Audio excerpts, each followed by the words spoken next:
Spoštovani prijatelji Narodne galerije, lepo pozdravljeni. Nocojšnja odstiranja so posvečena Richardu Jakopiču in njegovi izgubljeni sliki. Izgubljenih slik je veliko, ampak tale Jakopičeva je največja v njegovem opusu. Merila je približno 3x2 metra in glede na to, da je ne moremo videti, se je okrog nje spletlo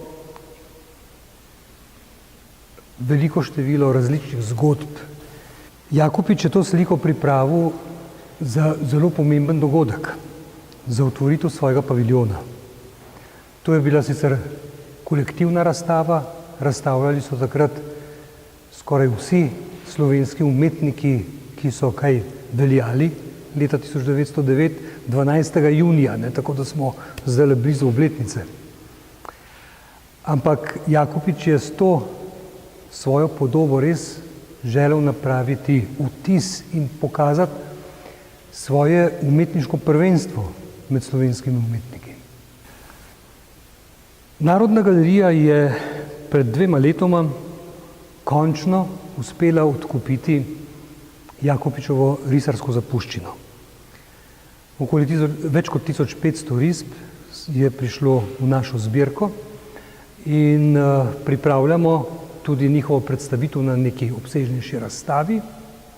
Tukaj pa smo jih potegnili na plano predvsem zato, ker nam na eni strani predstavljajo datum zasnove Jakopičeve kompozicije za celo desetletje, morda še kaj več, in hkrati nam zelo nazorno pokažejo Jakopičev miselni tok pri razvoju te kompozicije.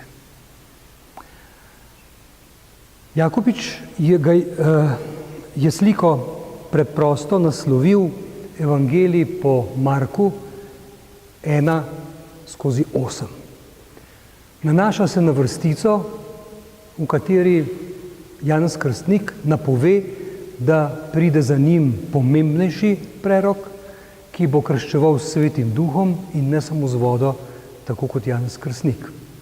Jakopič se je razvoja kompozicije lotil precej narativno. Na ostalih risbah boste lahko videli, da je na začetku v prvem planu čoln, ki je pristal na bregu, na naši levi.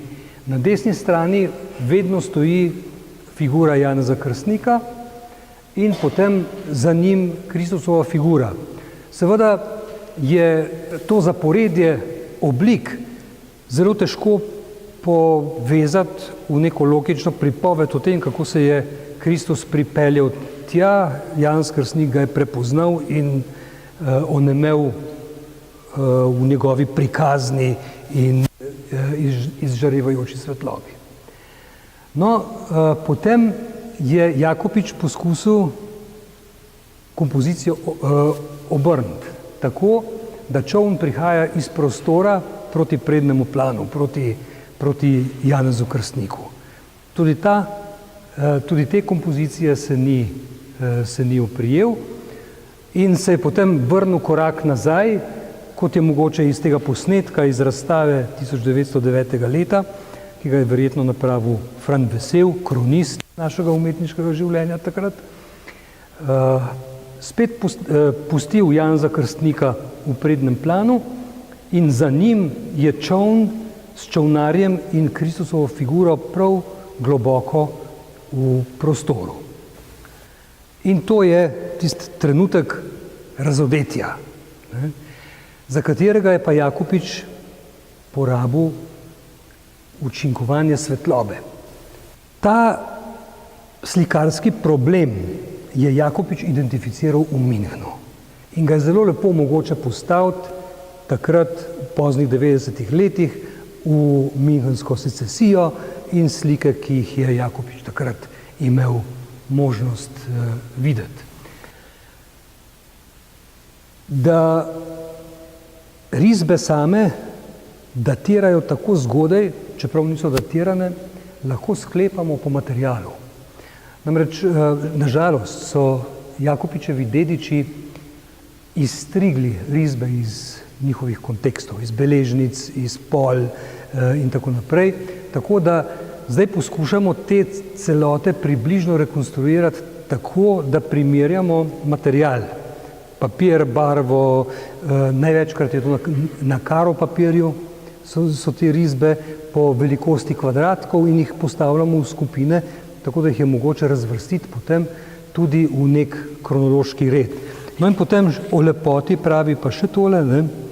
Že od Aristotela sem lepota ni zgolj oponašanje narave, ker nikoli ne podaja tega, kar je, temveč vedno tisto, kar naj bi bilo in kakor bi moralo biti. Prav zato je umetnost popolnejša od zgodovine in narave. Ne sporoča dejstev, ampak sledi notranji zakonitosti pojavov samih in dopolnjuje to, česar narava in ljudje niso zmogli. Se pravi, da nam poskuša povedati nekaj več, nekaj, kar presega možnost našega zaznavanja, našega videnja, našega občutenja, ne, ampak nam v nekem intelektualnem smislu posreduje vrednote, ki naj uravnavajo človekovo življenje, bivanje in delovanje. Hvala lepa.